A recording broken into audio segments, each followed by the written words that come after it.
birinci başladı yardım. Rustem Gafarov sağ olsun, Rustem ağa o 2008 senesinden başla biz yaptık.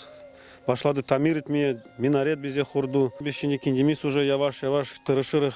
Bağlar dağın Ahmetçik'ten bize bahşiş yaparlar. Plitka verdiler. Şimdi bir iki vakitten sonra başlayacağımız plitka kurmaya.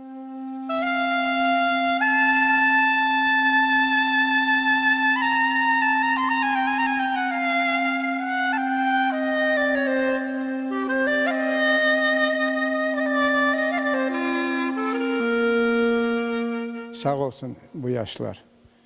Bütün demek hüviyetini koyarlar bu caminin içine. No demek hüviyetimiz yetişmiyor. Biz toplayık, alıyık. Günden fiyatları artay. Hükümetin demek tutulması. Biz onun ardından çapı olmayık. Ona bakıp bütün halktan demek sorayık yardım. Biz bütün Kırım'dan yardım sorarak kendimiz çaremiz o kadar yoktur. Yıldan yığarık akçı. Kim ne kadar ulu yardım etsin Allah rızası için.